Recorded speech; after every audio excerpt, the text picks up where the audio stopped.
Welcome back to my channel.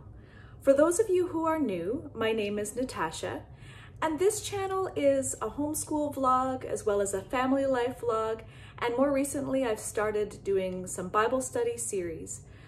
In today's video, I would like to actually give a more extensive review of what we have done this past year for grade 1 for our language arts curriculum.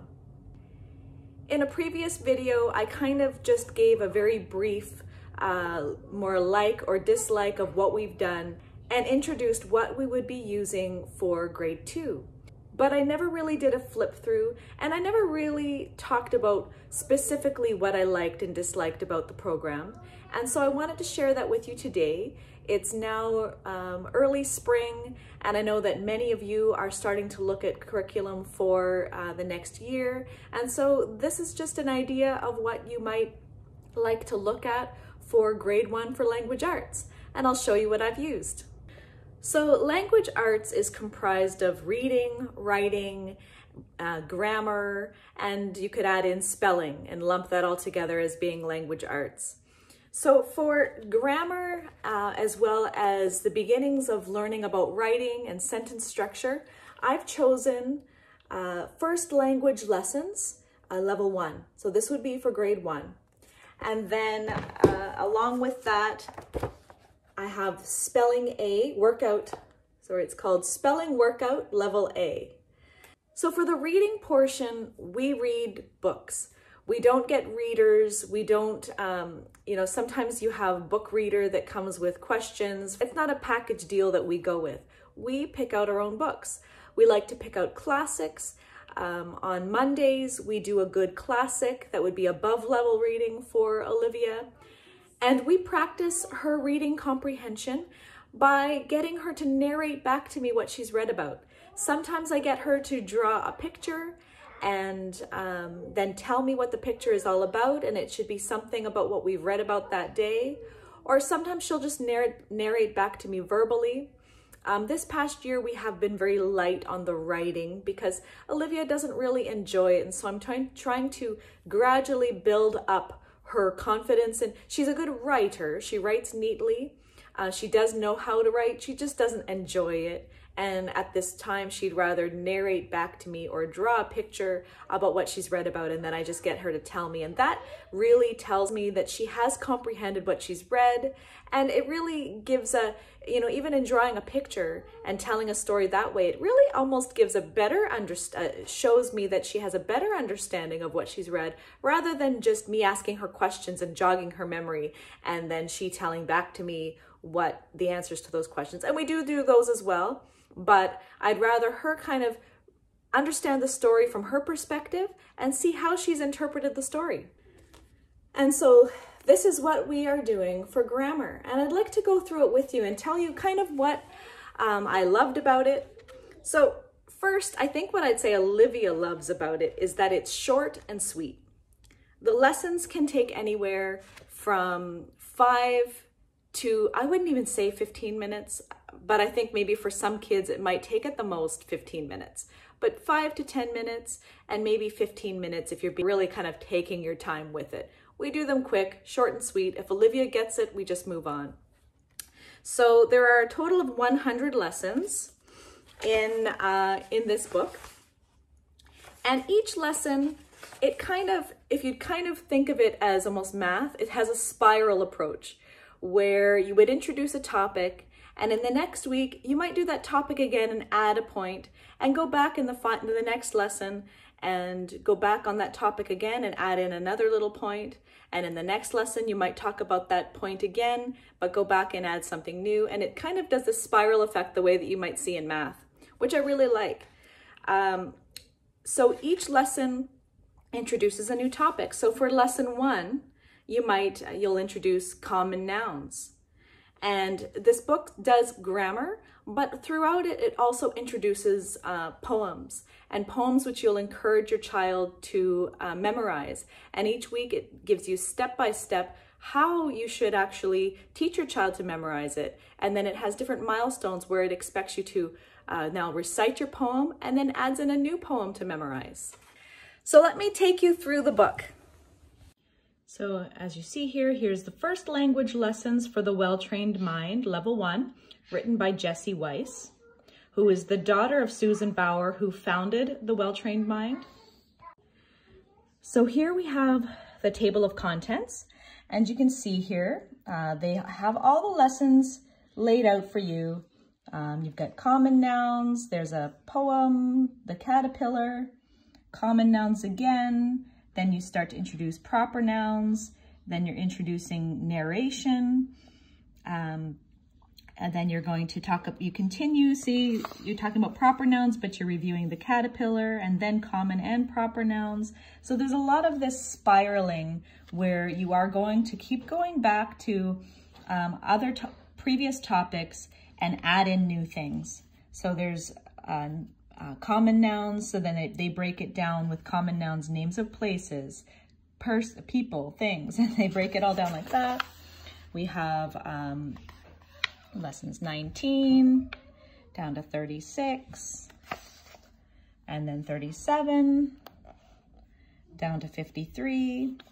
Well, here we've worked in some verbs. I believe pronouns were on the previous page.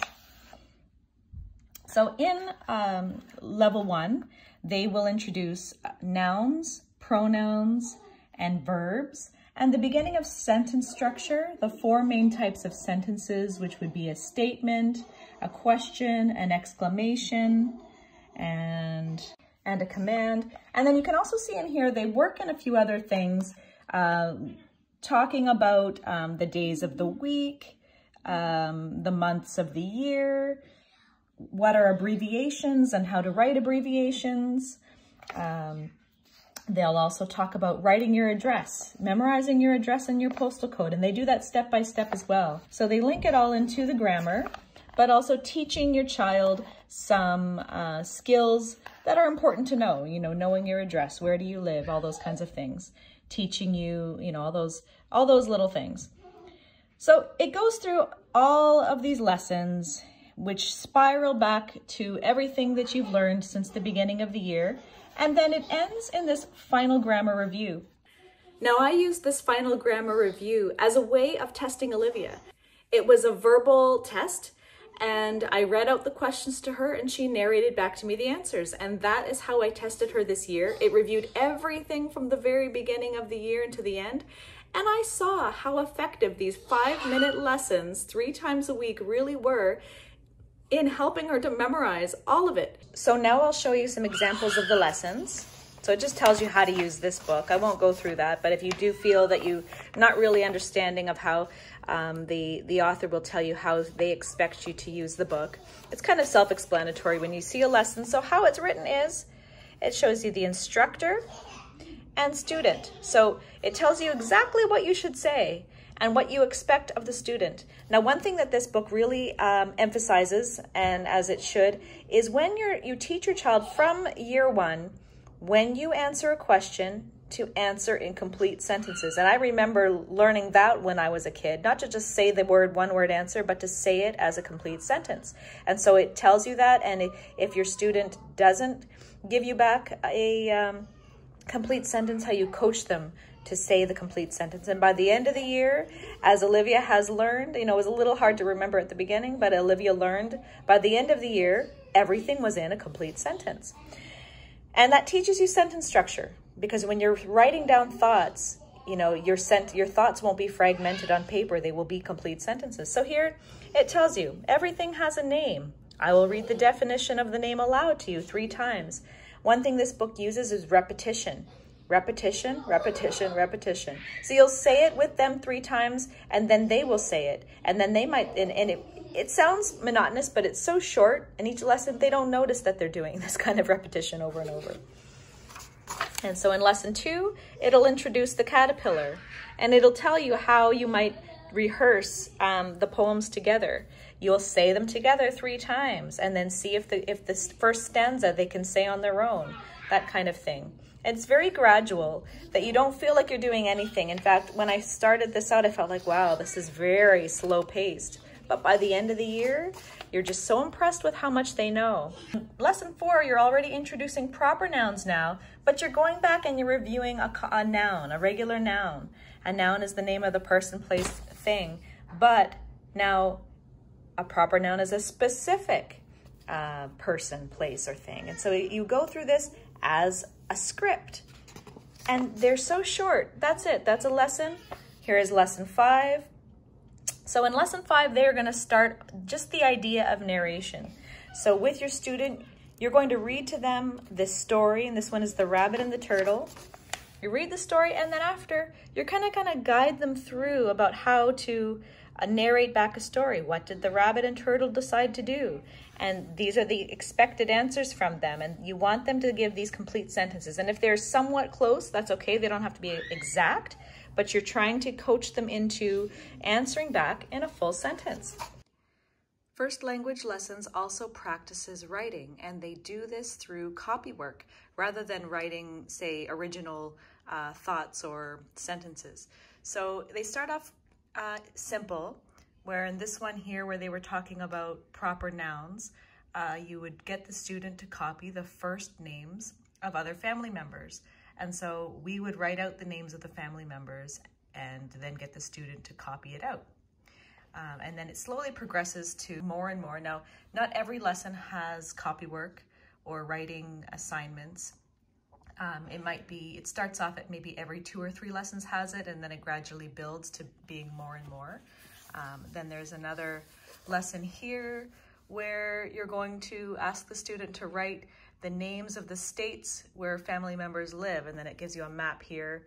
We're in Canada, but this is an American curriculum. And so they'll write the names, and it's teaching them proper names of places as well as beginning with capital letters. And then it builds towards the end where they're learning about types of sentences. In this lesson, they're learning about a question. And then you choose an activity based on their ability, so that you could choose one of 3 sentences. Here, how much do you weigh? Are you bigger than a kangaroo?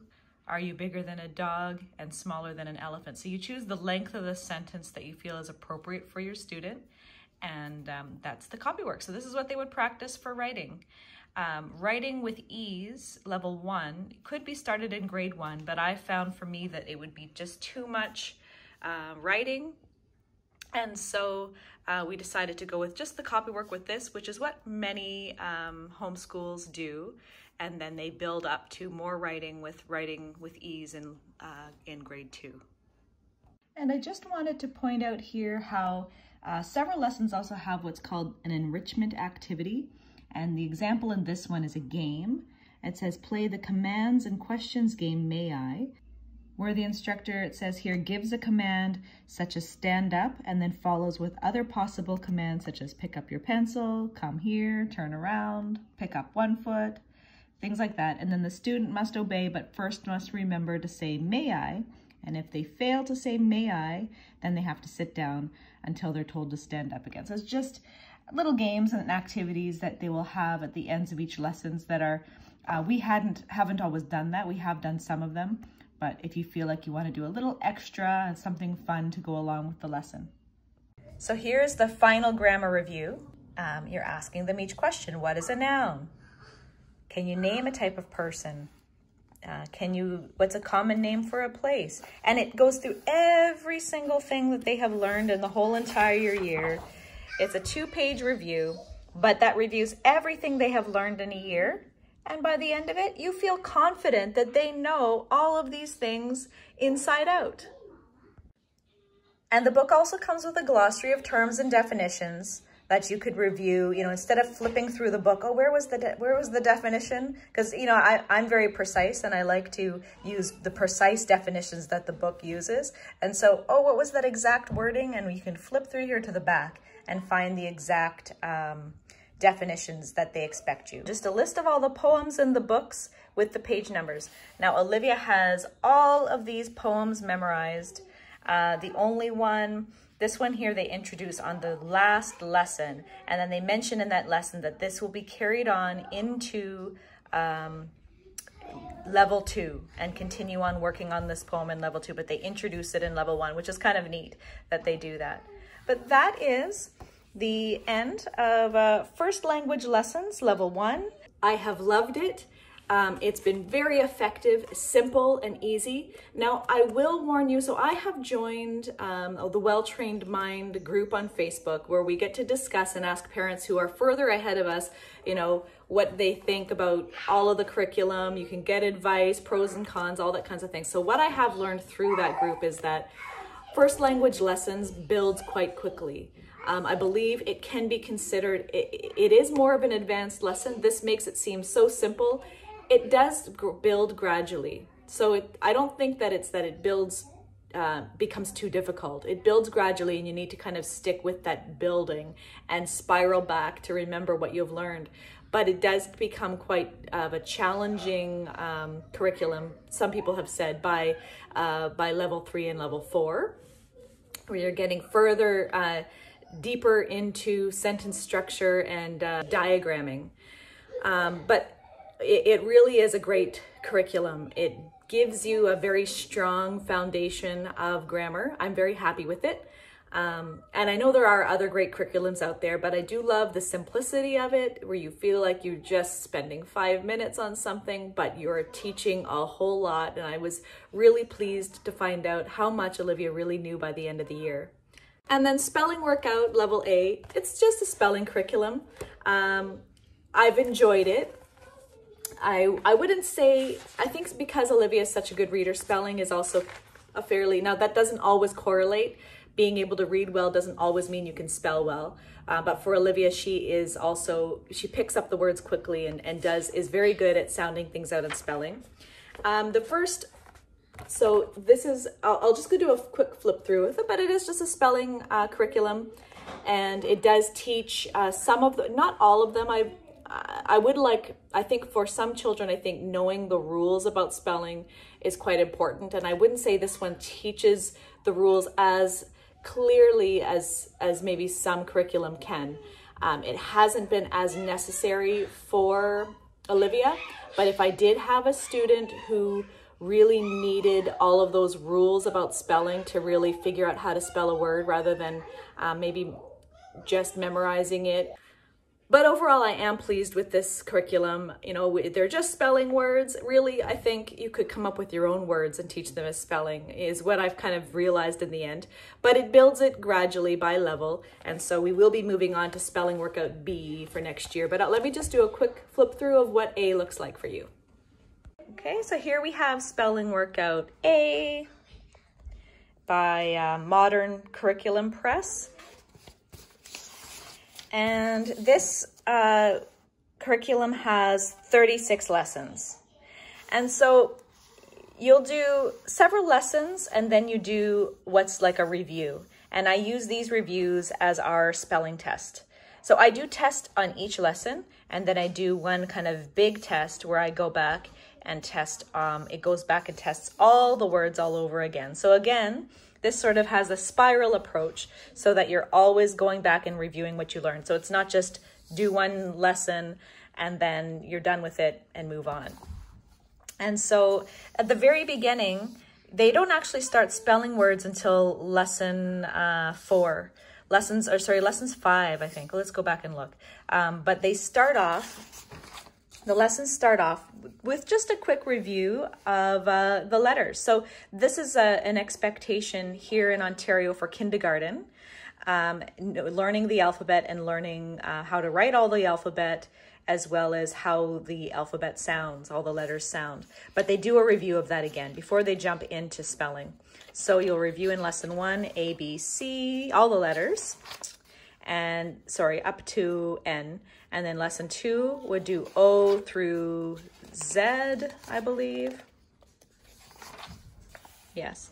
And then lesson 3 talks about the sounds of those letters. So the activity, we didn't do the activity book. I was saving this so I can reuse it. And so we do a lot of our work on separate paper, but they'll give you a symbol. This is a sun. What also sounds like a sun? And so you're doing matching. And goes through that. That's lesson 3. And then lesson 4 is the same. So these ones will actually instead show you the letter, and you have to match with, so instead of the sound, you have to identify the letter that matches the similar sounds. And then in lesson 4. And then by lesson 5, oh, it's not lesson 5. That's still the sounds. So lesson 6, yes. So lesson 6 is when they begin actual spelling words. And they this is sort of this is the lesson where they talk about the sounds. It begins with a sound and ends with a t, that kind of thing. Sit, bus, ends. And then this activity book. So what I would do is I would actually Olivia kind of already knew these words. I would just go ahead and just test her on the words. We didn't do all of these activities until a little later where some of the words were a little bit trickier, but that is how each lesson works. Then they do sort of a review. So what I did was if I did this, I wouldn't get them do this all in one day. For her, that was too much writing for grade 1.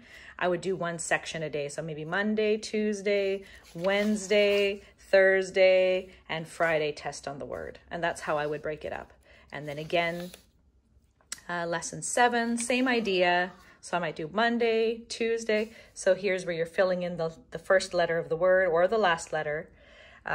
Here is where you're going to write the word. How does the sun feel? What would this be? Hot. And so it's kind of like a little puzzle. And here you're actually writing in the word that matches the picture and sounding it out. Same here. And then here's the spelling list. And this is where then you can test them on it. So it goes through like that. It becomes a bit more challenging. Let's flip through so I'll show you a spelling review. So then here's the first review. It reviews lessons 6 to 12. So it doesn't go back to the alphabet and sounds. It starts out with the spelling words. So it gives you all the spelling words that you learned from lessons 6 to 12. And they just sort of have the fill in the blank kind of puzzle. Hang your coat on and you have to find the right corresponding word, hook. And so that's the lesson. And then, so you might do this again, Monday, Tuesday, Wednesday, Thursday, Friday. You could test them that way. Olivia and I, we just went through all the words on Fridays. We would do a bit of a review and then on Friday test her on all the words. And I would actually get her to write out each word. And then you'd start the next set of lessons. Example, in lesson 21, now they talk about the long I sound in kite. I think what I remember about the rules is that there was a saying to them or a rhyme to help you remember the rules. But in this one, it doesn't really spell it out like a rhyme or a rule. You're just kind of talking about the different types of letters and different types of sounds. So the words build, and you can see here now this is a review lesson level 31 where you're reviewing lessons 26 to 30, and here are how the words kind of become a bit bigger, maybe more challenging.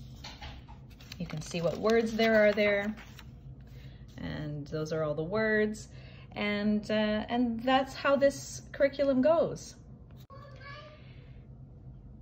And then what I had done at the very end of the year as a final spelling test is I went back through all of Olivia's previous tests, and any of the words that were maybe somewhat challenging to her, I went back and retested her on maybe 2 or 3 words from each lesson, each end chapter review. So in total, I believe I gave her 20 words as a final spelling test to just kind of go back and test her on all the ones that she had maybe some trouble with. And so they also have in here a little short dictionary of words. We didn't use this. It may be helpful for some. So there we have it, A through Z with a little dictionary. And then they just have spelling notes, extra pages at the back. We used a binder with paper for all of our spelling tests. And so we didn't really need that. And just an extra page here, the final back cover with the alphabet and numbers, maybe just to go, but for reference, maybe for some kids that haven't quite learned how to do their letters yet. At the very beginning of the year, Olivia was still having trouble with J's and Z's. She would do a backwards J and a backwards Z, which now by the end of the year, she never gets wrong. But that just comes with development. So with grammar and spelling and reading, not reading, but with grammar and spelling, for grade 1. None of that for us is independent. I do everything right along with Olivia. As students get older, they can start doing some more independent work, and that might be where you might give them the workbook and say, okay, do lesson 1, do this section, and go back and check their work. But I do everything with Olivia, and then as she gets older, I'm sure that the work will become a bit more independent. In the next video, I'm planning on flipping through the first language lessons for grade 2, as well as Writing with Ease Level 1, which we'll be doing for grade 2. But that's all I have for you for today. I hope you've enjoyed this review. We really have enjoyed this language arts curriculum. It's worked well for us. So join me in the next one, and I will see you then. Bye.